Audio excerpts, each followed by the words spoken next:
De Alejandro Fonseca, periodista del Grupo Extra en diarioextra.com, dice que hay un estudio del programa longitudinal de investigación del deporte costarricense de la Escuela de Administración de Negocios de la UCR que tiene datos reveladores sobre el fútbol costarricense, que el estudio fue coordinado por un docente e investigador.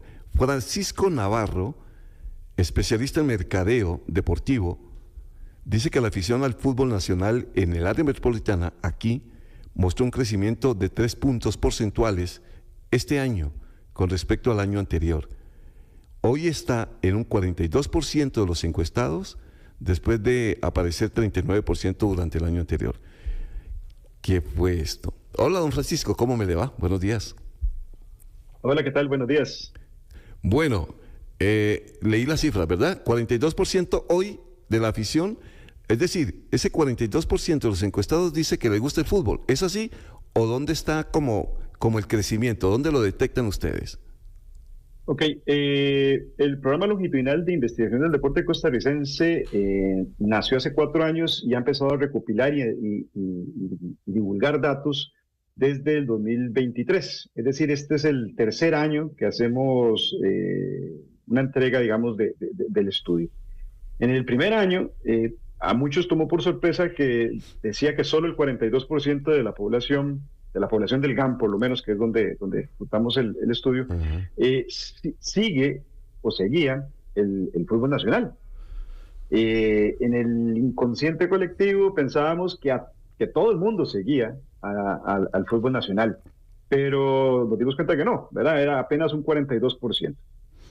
Un año después, es decir, en el 2024, cayó esta cifra a un 39%, es decir, hubo un declive de 3%, y todavía se encendieron un poquito más de luces de alarma porque, bueno, ya no era aquella idea de que a todo el mundo le gustaba, sino que ahora más bien parecía que a cada vez a menos gente le estaba interesando el fútbol nacional, el fútbol criollo.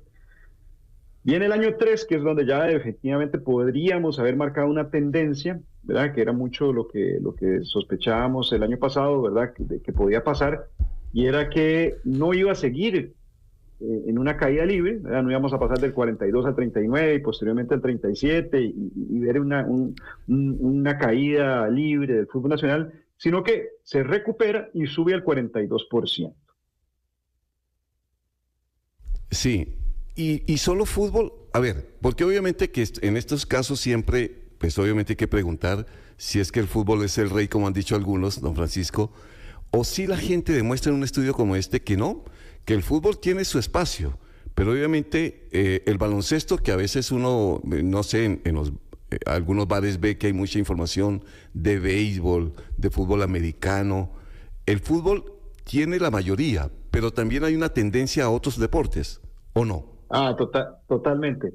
De hecho, es parte de lo que hemos venido descubriendo a lo largo de estos 3 años, y es que ahora hay una especie de pluralidad, ¿verdad? La gente encuentra múltiples alternativas de alta calidad de entretenimiento a través de diferentes plataformas y deportes.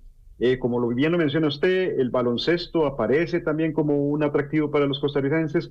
El fútbol americano ha crecido muchísimo, tal vez no tanto en número de seguidores, pero sí mucho en lo que llamamos el engagement, ¿verdad? Aquello de seguirlo con mucho detenimiento y con mucho seguimiento. El fútbol americano ahí está, el béisbol ahí está, el ciclismo ha crecido mucho desde la perspectiva de afición. Y desde la perspectiva de práctica también, ¿verdad? Tal vez esta entrega que hicimos ayer no lo detalla, pero sí le puedo adelantar que dentro de la práctica deportiva, aquello que vivíamos hace 30 años, en donde los fines de semana uno volteaba a ver cualquier plaza y lo que se estaba jugando era fútbol, hoy ya no es tan así, ¿verdad? La gente ha encontrado diferentes alternativas para practicar deporte. De hecho, ya el deporte más practicado no es el fútbol, es el clásico gimnasio, y esto lo que nos demuestra es una sociedad que ha tratado de buscar alternativas, una sociedad que no solo las ha buscado, sino que las ha encontrado, y que, si bien es cierto, el fútbol nacional desde la perspectiva de afición maneja un porcentaje de mercado muy interesante, ¿verdad? El 42%, cualquier empresa se lo desearía como Claro, market share, pero que ya no es aquel de los años 80 que se acercaba muchísimo no sé, a un 80%.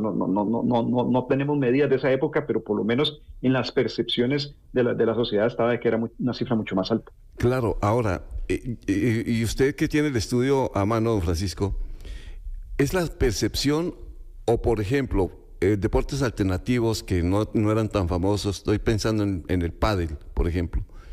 ¿Están ganando espacio? Incluso ya hay escenarios grandes donde están practicando, lo dije bien, ¿verdad? Pádel. Sí, que tiene cada vez más gente. Así es, así es. De hecho, nosotros llevamos diversas medidas, ¿verdad? Y una de las medidas es el consumo que realiza la gente. Ajá. Hay deportes particulares en donde la gente no solo se está haciendo aficionada, sino que está destinando mucho más de sus recursos a ese deporte que lo que hacía en otros deportes. Entonces, por ejemplo, el hincha o el practicante de deportes como el pádel, como el yoga, como el taekwondo, han demostrado ser aficionados y practicantes que no solo están muy inmersos en ese deporte, sino que están destinando cantidades importantes de dinero a la práctica del mismo, a la afición de este deporte.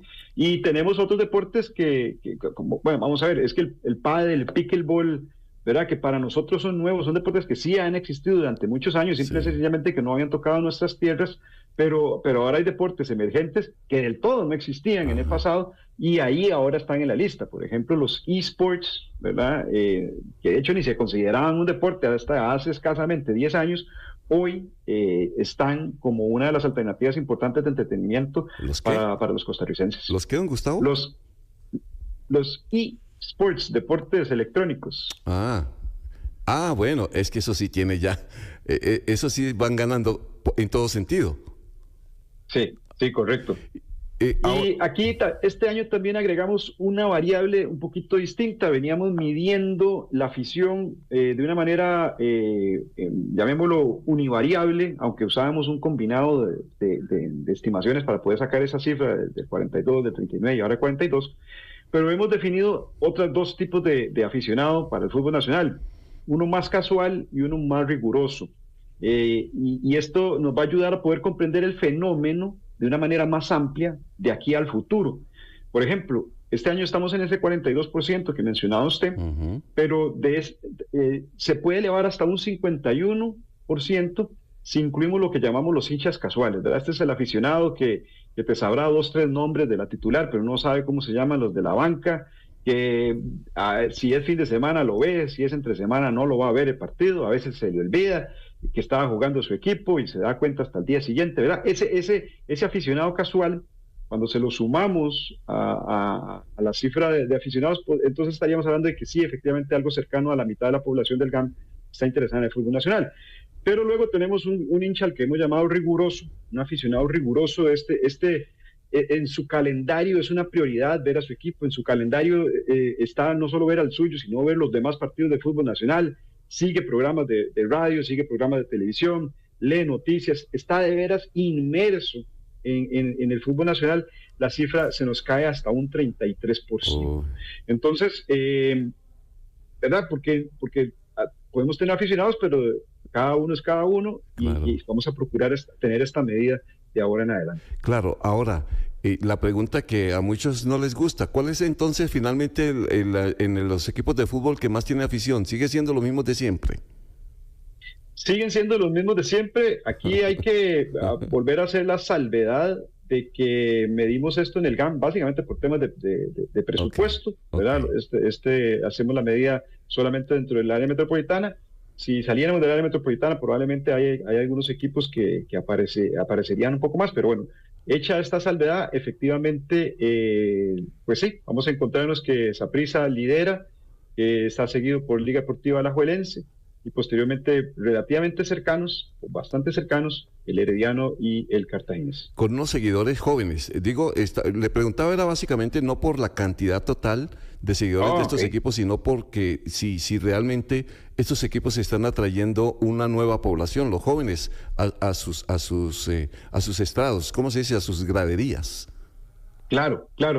Bueno, ahí, si esto fuera una buena noticia, que lo es, pues en el Cartaginés es donde podrían estar un poco más contentos, porque cuando hacemos una medición y agarramos los aficionados de cada equipo por separado y Ajá. los medimos solamente por cada club, el Cartaginés es el único que alcanza el umbral de un 50% de sus hinchas con edades entre 18 y 29. Recordemos que por temas de propia investigación y ética, nosotros no podemos consultar a menores de edad. Claro. Entonces no tenemos el escenario de cómo está esto en las personas de 15, 14, 10 años, pero es el equipo que más personas tienen dentro de su fanbase, de sus hinchas jóvenes. De ahí en fuera, los otros tres equipos no están un poquito más repartidos, ¿verdad? En Ajá. cuanto a la distribución por edades, pero yo sospecho que bueno, aquel campeonato que logró el Cartagena no hace mucho, pues tuvo un impacto interesante en la provincia que logró atraer a un poquito más de jóvenes, ¿no?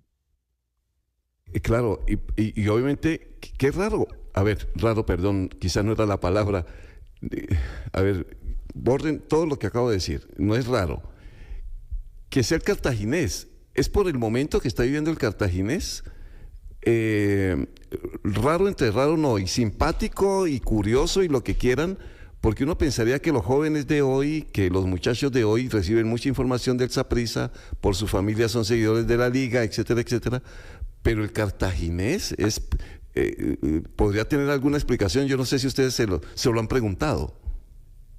Bueno, el estudio es bastante riguroso desde la perspectiva metodológica. Ajá, Entonces, si bien es cierto, a nivel general se recibe mucha más cobertura mediática a la Juelense y Saprissa, tal vez en una tercera medida el Herediano y hasta después el Cartaginés, sí procuramos desde esa perspectiva metodológica distribuir bien dentro del área metropolitana a quienes hacemos las consultas. Entonces, hay un grupo representativo de personas a las que le consultamos y hacemos el estudio en la provincia de Cartago y uno podría prever que ahí donde está, digamos, la base del cartaginés y probablemente tienen mucho más acceso a familiares, amigos, al ah, propio escenario deportivo cercano y eso les permite tener más acceso a información sobre este club en particular que lo que podrían tener si es que vivieran en Alajuela o en claro, Heredia, por claro, ejemplo, ¿verdad? qué bien. Entonces, ahí donde dichosamente podemos tener este tipo de hallazgos que para algunos podrían ser sorpresas, pero para otros pueden decir, no, mira, sí es cierto, eso yo me